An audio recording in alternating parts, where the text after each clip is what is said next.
Now we want to discuss the new topic of projectile motion. ठीक है, projectile motion और trajectory motion भी बोलते हैं इसको, projectile motion और trajectory motion.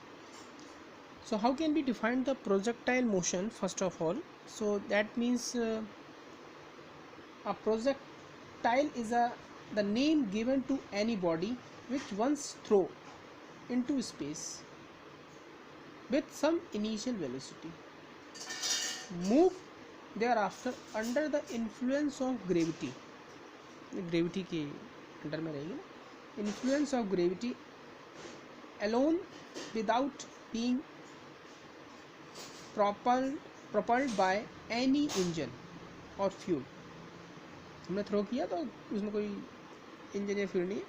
The path followed by the projectile is called trajectory और projectile motion. So whenever we will throw a body from the h height or from the ground vertically upward or from the h height say vertically downwards, influence of gravity, the path of the body of the path of the object is always parabolic because it is satisfy the equation of parabolic. It is called the projectile motion or trajectory motion. ठीक है, तो ऐसे हम लिख सकते हैं definition. अब इसके टाइप्स क्या होते हैं, जैसे मैंने बोला कहाँ से फेंक सकते हैं.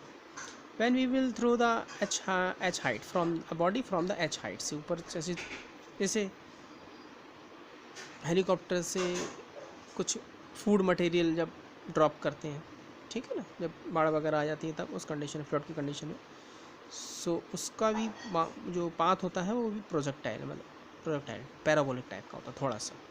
ठीक है, ऐसा नहीं है कि यहाँ ड्रॉप किया यहाँ से तो उसी के नीचे गिर जाएगा, नहीं ऐसा नहीं है. Due to influence of gravity के आसपास गिरता है. सेकंड होता है ग्राउंड टू ग्राउंड. क्रिकेट जब खेलते हैं एक को दूसरे को बॉल देना है, ग्राउंड टू ग्राउंड कंडीशन आती है. ये फ्रॉम द एच हाइट तक जाएगा फिर नीचे आएगा. थर्ड कंडीशन होती है कि जब ग्राउंड से ग्राउंड में फेंकेंगे, इसी की है, तो आर सेम, मतलब कितने एंगल से फेंकें कि आर सेम आए. 45 या 30 या 60 ये पेयर होते हैं. एक थीटा होना चाहिए, एक 90 माइनस थीटा. अगर थीटा और 90 माइनस थीटा से फेंके गए उस एंगल से तो आर दोनों का सेम होगा. ठीक है, एच डिफरेंट हो सकता है लेकिन आर इज ऑल, आर मतलब हॉरिजेंटल डिस्टेंस, हमारे से कितनी दूर गिरेगा वो हॉरिजेंटल डिस्टेंस सेम होगा. फोर्थ होती है कि फ्रॉम हाइट से अपन ने ऊपर की ऊपर फेंका, हाइट टू हाइट फेंका, तब कैसा होगा. फिफ्थ होती है ground to incline. Ground to incline में फेंकेंगे तो how can be calculate the velocity वगैरह भी. तो एक्चुअली में जो डेरिवेशन मैं आपको बता दूं, दो ही डेरिवेशन है, एक तो ये और ये, दो ही करना है बस, बाकी सब कंपटीशन वाले हैं. ठीक है, वो आप एनसीईआरटी में नहीं है एक्चुअली में, लेकिन आप देखोगे एक्सरसाइज में तो आप उसके क्वेश्चंस मिल जाएंगे. तो यही तो एनसीईआरटी, यही चीज़ एनसीईआरटी को कॉम्प्लिकेटेड बनाती है. ठीक है, तो इसलिए बोलते हैं कि एनसीईआरटी में से भी कुछ नीट वगैरह में आता है, उसको स्टडी नहीं कराते हैं लेकिन बस क्वेश्चंस देते हैं, बस ये बताने के लिए कि इसमें से भी कुछ कंपटीशन में आता है क्वेश्चन बस, बट एक्सप्लेनेशन नहीं है इसका, बस डायग्राम वगैरह कुछ एक आधी कभी को दे दिए. तो टोटल डेरिवेशन इन दोनों का ही है. तो we will start the first and second, we will do the derivation of first and second. Okay, चलिए let me start the first. To show that the path of the parabolic, when we will throw या we will drop a body from the h height या projectile fired from the h height. ठीक है, तो उसका path projectile होगा, parabolic होगा, ये proof करना है.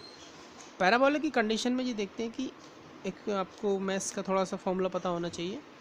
अगर पैराबोलिक है कोई भी तो पैराबोलिक इक्वेशन होते हैं या x इक्वल टू या y equal to ax, y equal to ax square, y equal to a x square, और एक और होता है y equal to a x minus b x square. तो ये अगर पैराबोलिक इक्वेशन इसको मैच करेगा, इससे मैच कर जो अपन डेरिवेशन करेंगे, then we can say it is a projectile fire, the path of the body object is parabolic definitely. ठीक, चलिए करते हैं. यहाँ से हमने क्या किया, एक बॉडी को ऊपर से ड्रॉप किया है, तो इनिशियल वेलोसिटी u है और ये 2d में आती हुई नीचे एक पॉइंट पर आ गई. ग्रेविटी नीचे साइड लग रही है जी पॉजिटिव जी, एच हाइट है। तो coordinates of the P point पर, कोई जहाँ से नीचे गिरेगी तो कोई भी एक पॉइंट ले लिए पी, इस पी पॉइंट पर कोऑर्डिनेट्स जो होंगे वो एक्स वाई होंगे, मतलब एक्स वाई मतलब एक्स से डिस्टेंस और वाई से डिस्टेंस, ठीक है, मतलब एक्स एक्सिस पर डिस्टेंस और वाई एक्सिस पर डिस्टेंस, ठीक है। So we have to calculate the distance. P point पर अगर कोऑर्डिनेट्स निकालना है तो डिस्टेंस, हॉरिजॉन्टली डिस्टेंस और वर्टिकल डिस्टेंस निकालना पड़ेगी, सीधी सी बात।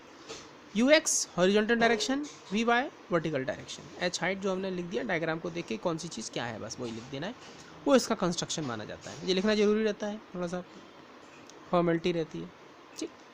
Then after that along the x axis, मतलब एक्स एक्सिस निकालना है तो along the x axis horizontal direction में displacement, use second equation of motion.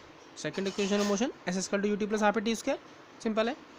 अब इसमें वैल्यू क्या लेंगे, एस की प्लेस पर एक्स लेंगे, क्यों, क्योंकि हॉरिजॉन्टल काम चल रहा है तो एक्स एक्सिस। यू की वैल्यू यू ही लेंगे, टी की वैल्यू टी ही लेंगे। ए हॉरिजॉन्टल में होता है तो एक्सेलरेशन नेग्लिजिबल होता है, ग्रेविटी नेग्लिजिबल, जीरो, ठीक है। ये सब की वैल्यू को उठा के इसमें रख दिया, x equal to u t plus zero, तो ये हो गया t equal to x upon u, it is equation number 1। अब अलॉन्ग द वाई एक्सिस में वर्टिकल डायरेक्शन में डिस्प्लेसमेंट निकालेंगे, एक same x equal to u t plus half a t square, same u t plus half a t square, s की जगह Y, you की जगह initial velocity 0 थी, अब क्योंकि ट्रैवल कर लिया उसने, a equal to plus g, t equal to t, y equal to 0t plus half g t square, तो y equal to 1/2 g t square. T की वैल्यू जो पीछे थी वो एक्स यू पुटअप कर दी स्क्वायर, तो हो गया जी एक्स स्क्वायर अपॉन 2u, तो एक्स स्क्वायर के बाद लगा जी अपॉन 2u एक्स स्क्वायर। ये सब कांस्टेंट वैल्यू है, फिक्स वैल्यू के, तो y equal to k x square, it is that's why it is the parabolic equation, it is the parabolic equation, so we can say the path of parabolic, the path of the projectile motion in this condition is parabolic, ठीक है। अब इसकी case, special case थोड़ा सा निकालते हैं, time कि ऊपर से नीचे तक यहाँ से आएगी, यहाँ से यहाँ तक आने में कितना टाइम लगेगा, टाइम कितना लगेगा, इसको बोलते हैं टाइम ऑफ फ्लाइट। तो we have to calculate time of flight, so s equal to u t plus half a t square, फिर से लिया। अब एस ऊपर से नीचे अब आ रही है तो हाइट मान ली h, s distance travel by the body s, initial value 0, a की वैल्यू जी, टी की वैल्यू कैपिटल टी ले रही, पूरा time table by the body, h 0t plus half g t square, तो t square upon 2h upon g, t square या 2h upon g, और t square to under root 2h upon g. ये आ गया time of flight. Numerical में direct फॉर्मूले काम आएंगे। हॉरिजॉन्टल रेंज कि जब वहाँ से फेंकेंगे तो हमारी जो पॉइंट्स हैं, हमने जहाँ से थ्रो किया है वहाँ से कितने दूर या कितने आसपास, राइट में कितनी लेफ्ट में गिरेगी, कितनी दूर जाके गिरेगी, ये तो उसके लिए रेंज बोलते हैं इसको, horizontal range. R equal to horizontal velocity into time of flight, horizontal velocity u है, ठीक है, and under root time of flight 2h upon g, तो ये हो गया फॉर्मूला हॉरिजॉन्टल रेंज निकालने का। अब हमको वेलोसिटी निकालना है, रिजल्टेंट ऑफ वेलोसिटी, क्योंकि वेलोसिटी से तो भी आ रही है ना, तो resultant of velocity under root v x square plus v y square, ये बोलते हैं रिजल्टेंट के लिए मॉडुलस, वी एक्स की यू और वी वाई की जगह यू इसको you plus A T 2d में है ना, g square minus t square, क्योंकि इनिशियल वैल्यू 0 थी, तो वी इक्वल टू हो गया u square plus g square plus t square. Direction निकालना है तो टेन थीटा निकाल लो, v y upon v x, v y g t और वी एक्स यू, डायरेक्शन निकाला है, ये इसकी वेलोसिटी, रिजल्टेंट वेलोसिटी, ठीक है ना। तो ऐसे हम निकाल सकते हैं, इसके फॉर्मूले यूज़ होंगे न्यूमेरिकल में। Thank you.